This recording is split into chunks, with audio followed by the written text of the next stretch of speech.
रात गहरी थी। चारों तरफ सन्नाटा पसरा हुआ था। दूर कहीं उल्लू की आवाज गूंज रही थी और हवा में ठंडक थी। दादाजी अपने पुराने लकड़ी के झूले पर बैठे थे। उनकी आंखों में गहरी थकान और न जाने कितने सालों का बोझ छिपा था।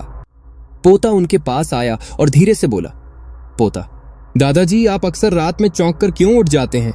क्यों कभी कभी अंधेरे में घूरते रहते हैं? क्या आपको किसी बात का डर है? दादाजी के चेहरे पर एक अजीब सा भाव आया। वो कुछ देर चुप रहे, फिर उन्होंने भारी आवाज में कहा, बेटा डर तो है, लेकिन ये डर किसी जिंदा इंसान से नहीं, बल्कि उन परछाइयों से है जो आज भी मेरे साथ चलती हैं। आज तुझे एक कहानी सुनाऊंगा। ये कहानी है मेरे जवानी के दिनों की, अजमतगढ़ की उस हवेली की जहां मैंने पहरेदारी का काम किया था। पर ध्यान रखना, ये कहानी कोई साधारण कहानी नहीं है। ये वो सच है जिसने मेरी जिंदगी बदल दी और शायद आज भी मेरे पीछे पीछे चलता है। पोता चौकन्ना होकर बैठ गया। हवा और भी ठंडी हो गई। दादाजी ने धीरे धीरे बोलना शुरू किया। आजमतगढ़ के बीचों बीच एक विशाल हवेली थी। चारों तरफ ऊंची दीवारें, बड़े बड़े लोहे के दरवाजे और भीतर फैली हुई डरावनी खामोशी। बाहर से वो हवेली राजपूताना शान का प्रतीक लगती थी। हर आने जाने वाला उसकी भव्यता देखकर दंग रह जाता। लेकिन हवेली की असली तस्वीर उसकी ऊंची दीवारों के भीतर छिपी थी। उस हवेली के मालिक थे ठाकुर राजेंद्र सिंह, एक रईस, एक दबंग और बाहर की दुनिया के लिए एक बेहद शरीफ आदमी। गांव के लोगों से मीठी बातें करते, दान दक्षिणा देते और दरबार में इज्जत से बैठे रहते। लेकिन बेटा, घर के भीतर उनका असली चेहरा अलग था। वो बेहद गुस्सैल और शकी मिजाज इंसान थे। नौकरों से सख्ती, जरा सी गलती पर कोड़े और अपनी पत्नी से तो ऐसा बर्ताव मानो वो इंसान न होकर कोई चीज हो। ठाकुर राजेंद्र सिंह की पत्नी का नाम था सरिता। बेटा, मैं सच कहता हूं, मैंने अपनी जिंदगी में इतना अच्छा और दयालु इंसान कम ही देखा। वो औरत अपने पतिदेव से कितना भी दुख पाती पर कभी किसी नौकर को बुरा न कहती। जब ठाकुर घर से बाहर जाते तो पूरी हवेली बदल जाती। वो नौकरों को अपने बच्चों जैसा मानती, खाना खुद बनवाती और सबको बराबर परोसती। मैं भी उन्हीं दिनों उस हवेली में पहरेदारी करता था। मुझे याद है कई बार ऐसा होता कि हमें रात भर ड्यूटी करनी पड़ती। तब ठाकुर की जगह सरिता जी ही हमें खाना पानी भेजती। वो हमेशा मुस्कुराकर कहती, तुम लोग ही तो इस हवेली की असली ताकत हो, तुम्हारी मेहनत से ही सब सुरक्षित है। उनकी मीठी बातें सुनकर हमें लगता था कि हम किसी रानी की सेवा कर रहे हैं। एक बार की बात है, ठाकुर साहब किसी बड़े काम से हवेली से बाहर चले गए। कहते हैं उन्हें किसी राजसी बैठक के लिए काफी लंबे समय के लिए बाहर रहना पड़ा। पूरा 1 साल वो हवेली से दूर रहे। उस दौरान सरिता जी गर्भवती थीं। जब ठाकुर लौटे तो उन्होंने देखा कि सरिता अपने गोद में एक बच्चे को लिए बैठी है। बच्चा तकरीबन 2 महीने का था। ठाकुर ने यह नजारा देखा तो उनके चेहरे पर हैरानी के साथ गुस्सा भी उमड़ आया। उन्होंने सरिता से अकेले में पूछा, यह बच्चा किसका है?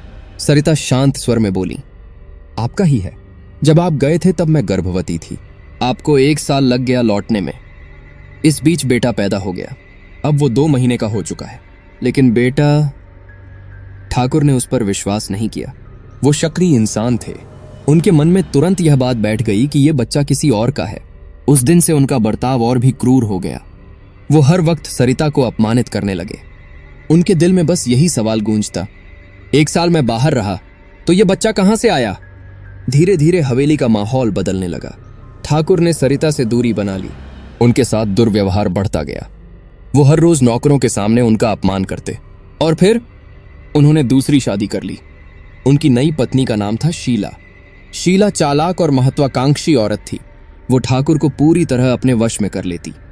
अब हवेली में 2 औरतें थीं। एक वो सरिता जिसे नौकरानी जैसा बर्ताव सहना पड़ता था, और दूसरी शीला जो ठाकुर की आंखों का तारा थी। सरिता अब पहले जैसी ना रही। उसकी आंखों से चमक खो गई।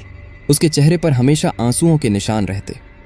वो अक्सर मुझे बुलाकर कहती, बेटा, मुझे लगता है मेरे साथ बड़ा अन्याय हुआ है। ठाकुर ने मेरी बात क्यों नहीं मानी? मेरा बच्चा क्यों इस हवेली में अजनबी बन गया? मैं समझ नहीं पाता कि क्या कहूं। फिर एक दिन ठाकुर के यहां कुछ मेहमान आए। ठाकुर ने खुद जाकर सरिता को आदेश दिया, देखो हवेली में मेहमान आ रहे हैं, उनकी खातिरदारी तुमको करनी होगी। यह बात सरिता को और चोट पहुंचा गई। उसने कहा, जब मैं तुम्हारी पत्नी नहीं रही, जब तुम्हारे लिए मैं सिर्फ एक नौकरानी हूं, तो फिर मेहमानों की खातिरदारी क्यों? लेकिन ठाकुर ने उसकी बात अनसुनी कर दी। उसी दिन वो हादसा हुआ जिसने हवेली की तकदीर हमेशा के लिए बदल दी। हवेली में उस दिन चहल पहल थी। ठाकुर राजेंद्र सिंह के कुछ खास मेहमान आए हुए थे। नौकर चाकर इधर उधर भाग रहे थे। पंडित जी, जमींदार और कुछ रिश्तेदार सभी हवेली में इकट्ठा थे। ठाकुर ने बड़ी सख्ती से आदेश दिया था, सरिता, आज मेहमानों की खातिरदारी तुम्हें करनी है। खाना अच्छा बनना चाहिए, जरा भी कमी नहीं होनी चाहिए। याद रखना, आज हवेली में कोई गलती बर्दाश्त नहीं होगी। सरिता का दिल रो रहा था। वो चाहती तो इनकार कर देती, पर नौकरों और बच्चों के भविष्य को देखकर उसने चुपचाप हामी भर दी। शाम होते होते मेहमान खाने के लिए बैठ गए। सरिता ने खुद जाकर भोजन परोसा। वो जल्दी जल्दी काम निपटाकर अपने बच्चे के पास जाना चाहती थी, लेकिन जब वो अपने कमरे में पहुंची तो उसका दिल दहल गया। उसकी चीख निकल गई, मेरा बेटा कहाँ है? वो पूरे हवेली में भागी, नौकरों से पूछा, हर कोने में तलाश की। आंखों में आंसू और दिल में डर था। आखिरकार वो ठाकुर के पास पहुंची और बोली, राजेंद्र, मेरा बच्चा कहीं नहीं मिल रहा। मैंने सब जगह ढूंढ लिया, कृपया उसकी तलाश करवाइए। लेकिन ठाकुर ने उसके शब्दों को नजरअंदाज कर दिया। नाटक मत करो सरिता, ये सब तुम्हारे झूठे खेल हैं। बच्चा है भी या नहीं मुझे शक है। चुपचाप जाओ और मेहमानों की सेवा करो। सरिता के पैरों तले जमीन खिसक गई। वो बदहवास होकर नौकरों के पास पहुंची। क्या तुमने मेरे बच्चे को देखा? बताओ, कहां है मेरा लाल? हम सब नौकर भी हैरान थे। किसी ने बच्चे को उठाते हुए नहीं देखा था। हवेली में उस रात अजीब सी बेचैनी फैल गई। कुछ दिनों बाद मुझे धीरे धीरे मालूम हुआ कि यह सब ठाकुर की दूसरी पत्नी शीला का काम था। शीला को डर था कि अगर सरिता का बेटा बड़ा होगा तो हवेली की जायदाद का असली वारिस वही बनेगा। वो यह कभी नहीं चाहती थी, इसलिए उसने गुप्त रूप से बच्चे को गायब करवा दिया। बच्चे को उसने अपनी किसी भरोसेमंद नौकरानी के हाथों सौंप दिया था। वो नौकरानी उसी रात हवेली से गायब हो गई और कभी वापस नहीं लौटी। पर बेटा, यह रहस्य उस समय किसी को नहीं पता चला। हमें बस इतना मालूम था कि बच्चा रहस्यमय ढंग से गायब हो गया। सरिता का हाल दिन ब दिन बिगड़ता गया। वो खाना पीना छोड़ बैठी। हर रात उसकी चीखें हवेली की दीवारों से टकराती, मेरा बेटा लौटा दो, मेरा लाल मुझे वापस दे दो। लेकिन ठाकुर ने कभी दया नहीं दिखाई। वो शीला की मोहब्बत में खोए रहते और सरिता को नजरअंदाज करते। धीरे धीरे सरिता की हालत इतनी खराब हो गई कि वो बिस्तर पकड़कर रह गई। उसकी आंखों के नीचे गहरे काले घेरे, चेहरे पर पीला रंग और शरीर बिल्कुल सूख चुका था। एक रात जब उसकी सांसें तेज चल रही थीं, उसने मुझे अपने पास बुलाया। उसकी आवाज बहुत धीमी थी, लेकिन उसमें दर्द के साथ आग भी थी। सुनो, यह हवेली अब चैन से नहीं रह पाएगी। जिसने मेरा बच्चा मुझसे छीना है, जिसने मुझे बेइज्जत किया है, जिसने मेरी ममता को कुचला है, उसे मौत भी चैन से नहीं मिलेगी। ये हवेली मेरी चीखें हमेशा सुनती रहेगी। और याद रखना, मेरी आत्मा तब तक चैन नहीं पाएगी जब तक सबको उसी दर्द से न गुजरना पड़े जो मैंने झेला है। इतना कहकर उसकी आंखें पलट गईं। सरिता ने वहीं दम तोड़ दिया। उसकी मौत के बाद हवेली में खामोशी छा गई। लेकिन वो खामोशी साधारण नहीं थी। हर रात हवेली में किसी औरत के रोने की आवाजें गूंजने लगीं। पहले हमें लगा कि शायद वहम है, लेकिन बेटा, रात गहरी होते ही हवेली की दीवारों से वही आवाज निकलती, मेरा बेटा, मेरा बच्चा लौटा दो। नौकर डर के मारे कांपने लगे। कई बार ठाकुर ने खुद भी इन आवाजों को सुना, लेकिन वो गुस्से में कहते, ये सब बकवास है, सरिता मर गई, अब लौटकर नहीं आएगी। लेकिन हकीकत ये थी कि सरिता सचमुच लौट चुकी थी। उसकी आत्मा अब हवेली की हर ईंट में बस गई थी। सरिता की मौत के बाद हवेली का माहौल पूरी तरह बदल गया। दिन में तो सब सामान्य दिखता था। ठाकुर और उनकी दूसरी पत्नी शीला मेहमानों के साथ हंसी ठिठोली करते, नौकर चाकर अपने काम में लगे रहते। लेकिन रात होते ही हवेली की दीवारें जैसे जीवित हो उठती। हर कोने से किसी औरत के सिसकने की आवाज आती, मेरा बच्चा लौटा दो, मेरा बच्चा। शुरू शुरू में सबने सोचा कि यह सरिता की यादें मात्र हैं, लेकिन जल्द ही ये आवाजें एक डरावनी हकीकत में बदल गईं। एक रात मैं हवेली के पिछले हिस्से में पहरा दे रहा था। वहां अनाज का गोदाम था। अचानक मुझे लगा जैसे कोई औरत वहां खड़ी है। सफेद साड़ी, खुले बाल, चेहरा बिल्कुल अंधेरे में ढका हुआ।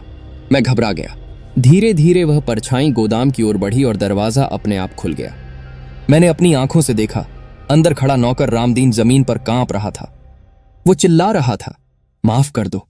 मैंने कुछ नहीं किया, मैं सिर्फ हुक्म मान रहा था। फिर अचानक जैसे किसी अदृश्य हाथ ने उसकी गर्दन पकड़ ली। रामदीन हवा में उठ गया और धड़ाम से दीवार पर जा टकराया।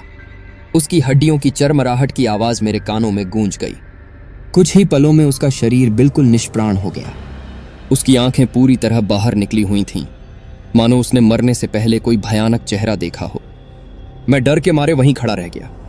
अगली सुबह जब लोग रामदीन की लाश पाए तो सबने कह दिया वो अचानक दिल का दौरा पड़ने से मर गया। लेकिन बेटा, मुझे सच्चाई पता थी। यह सरिता की आत्मा का पहला वार था। रामदीन की मौत के बाद हवेली के नौकर एक एक करके नौकरी छोड़ने लगे। कोई कहता रात में किसी औरत की परछाई देखी, कोई कहता बर्तन अपने आप बजने लगे, कोई कहता बच्चे की रोने की आवाज सुनाई दी। ठाकुर इन सब बातों को बकवास कहकर टाल देते, पर शीला की आंखों में अब डर दिखने लगा था। एक रात शीला अपने कमरे में अकेली थी। ठाकुर किसी दरबार में गए हुए थे। अचानक शीशे में उसे अपना चेहरा दिखा, लेकिन वो उसका चेहरा नहीं था। चेहरे पर खून, आंखों से आंसू और होठों पर फुसफुसाहट। मेरा बच्चा लौटा दो, शीला चीख पड़ी और कमरे से बाहर भागी। नौकरों ने उसे काबू में किया, लेकिन तब तक उसका शरीर कांप रहा था। उस रात से शीला हर वक्त सहमी सहमी रहने लगी। उसे महसूस होने लगा कि कोई उसे हर वक्त घूर रहा है। गांव में बातें फैलने लगीं। ठाकुर की हवेली में आत्मा भटकती है। वो आत्मा सरिता की है जिसने मरते वक्त श्राप दिया था। लेकिन ठाकुर इन सब पर हंसते। ये सब औरतों की बकवास है, भूत प्रेत कुछ नहीं होते। उन्होंने नए नौकर रखे, लेकिन वो भी कुछ दिनों में भाग खड़े होते, क्योंकि बेटा सरिता अब हर रात किसी न किसी को अपने होने का एहसास दिलाती थी। फिर एक दिन ठाकुर का एक रिश्तेदार वीरेंद्र सिंह हवेली में आया। वो शराब पीने का शौकीन था। रात को उसने हवेली के पुराने हिस्से में बैठकर शराब पीना शुरू किया। हमने उसे रोका भी, लेकिन वो बोला, मैं किसी भूत प्रेत से नहीं डरता। अगर सच में सरिता की आत्मा है तो आकर मुझे रोक ले। बेटा, उसके ये शब्द सुनते ही ठंडी हवा का झोंका आया। दिए अपने आप बुझ गए। अचानक वीरेंद्र सिंह का शरीर हवा में उठा और जमीन पर जोर से पटका गया। उसकी चीख इतनी भयानक थी कि आज भी मेरे कानों में गूंजती है। जब लोग भागकर पहुंचे तो उन्होंने देखा वीरेंद्र सिंह का शरीर पूरी तरह मरोड़ा हुआ था। उसकी हड्डियां टूटी, आंखें बाहर निकली हुईं और गले पर गहरे नाखूनों के निशान थे। वीरेंद्र सिंह की रहस्यमयी मौत के बाद हवेली में किसी की हिम्मत नहीं होती थी कि रात को अकेला बाहर निकले। नौकर चाकर छोटे से छोटे काम के लिए भी टोलियों में चलने लगे। हवेली की दीवारें दिन में शांत दिखतीं, लेकिन जैसे ही अंधेरा उतरता हर कोना कराहने लगता। कभी किसी कमरे में बच्चे के रोने की आवाज आती, कभी किसी के कानों में फुसफुसाहट, मेरा बेटा लौटा दो। हर किसी को ऐसा लगता कि कोई अदृश्य आंखें उन्हें लगातार घूर रही हैं। हवेली का बूढ़ा बावर्ची, जो सालों से ठाकुर की सेवा करता था, एक रात रसोई में खाना बना रहा था। अचानक बर्तन अपने आप खड़कने लगे। बावर्ची ने सोचा शायद बिल्ली होगी, लेकिन तभी उसने देखा दीवार पर खून से लिखे शब्द उभर आए, मेरा बच्चा कहाँ है? वो कांपने लगा और भागने की कोशिश की, लेकिन दरवाजा अपने आप बंद हो गया। अंदर की आग अचानक भड़क उठी और पूरा कमरा लाल रोशनी से चमकने लगा। सुबह जब दरवाजा खोला गया तो बावर्ची की जली हुई लाश राख बन चुकी थी। लोगों ने कहा चूल्हे की आग से हादसा हुआ, लेकिन बेटा, मैंने अपनी आंखों से दीवार पर वह खून के शब्द देखे थे। अब ठाकुर का चेहरा भी बदलने लगा था। वो रात को जागते रहते, बार बार अपने कमरे की तलाशी लेते, लेकिन बाहर सबके सामने अब भी वही कठोर आवाज, ये सब अफवाह है, सरिता मर चुकी है, उसका भूत नहीं है।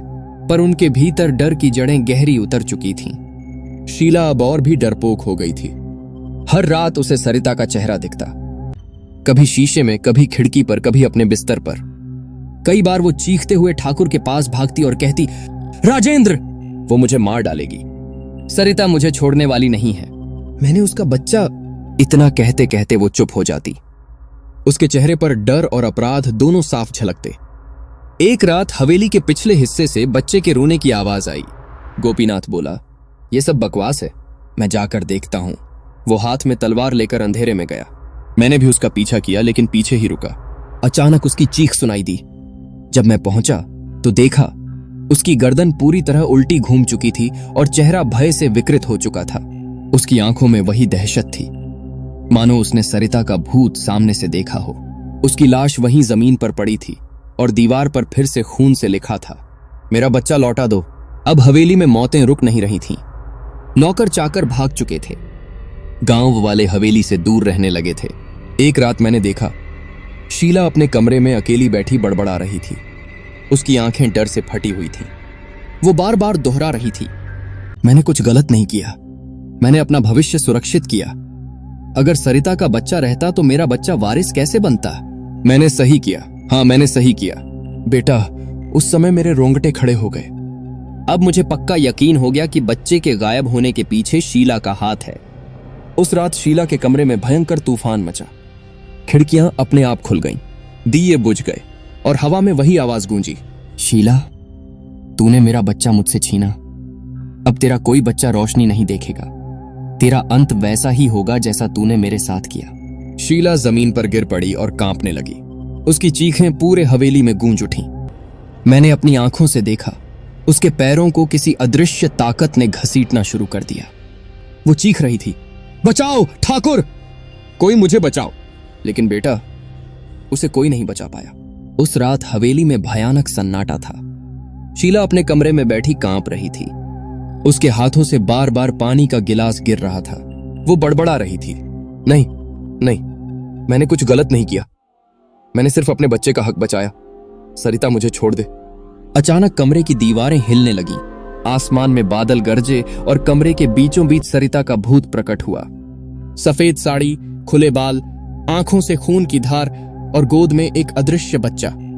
उसकी आवाज कमरे में गूंजी, शीला, तूने मेरी ममता को कुचला, मेरा बच्चा छीन लिया। अब तुझे भी अपनी कोख की कीमत चुकानी होगी। शीला चीखने लगी। उसका पेट अचानक फटने जैसा फूलने लगा, मानो अंदर कोई लोहे की जंजीर से मरोड़ रहा हो। वो दर्द से तड़पती हुई जमीन पर लौटने लगी। उसकी चीखें इतनी भयानक थीं कि पूरा हवेली कांप उठा। फिर अचानक उसके पेट से खून की धार निकली और वो वहीं दम तोड़ गई। उसकी मौत के बाद कमरे की दीवार पर खून से लिखा था, मेरा बच्चा लौटा दो। शीला की मौत के बाद ठाकुर का चेहरा देखने लायक था। जो आदमी कभी किसी से नहीं डरता था, वो अब हर वक्त सहमा सहमा घूमता। उसकी आंखें लाल और चेहरे पर गहरी झुर्रियां आ गईं। वो हर वक्त शराब के नशे में डूबा रहने लगा। रात को चीख चीख कर जाग जाता, कभी चिल्लाता, सरिता मुझे माफ कर दो, कभी चीखता, मेरा बच्चा सच में मेरा ही था, मैंने गलती की। लेकिन बेटा, शराब देने वाली आत्मा कभी माफ नहीं करती। एक रात ठाकुर अपने कमरे में अकेला बैठा शराब पी रहा था। अचानक खिड़की से ठंडी हवा का झोंका आया और दिए बुझ गए। सरिता की परछाई सामने खड़ी थी, उसकी आंखों में जलती आग और चेहरे पर खून से सना हुआ आभास। राजेंद्र, तूने मुझे बेइज्जत किया, मेरे चरित्र पर सवाल उठाए, मुझे नौकरानी बना दिया, मेरा बच्चा छीना। अब तेरा खून इस हवेली की दीवारें पिएंगी। ठाकुर चीखते हुए तलवार लेकर उसके सामने लपका, लेकिन तलवार हवा में ही रुक गई।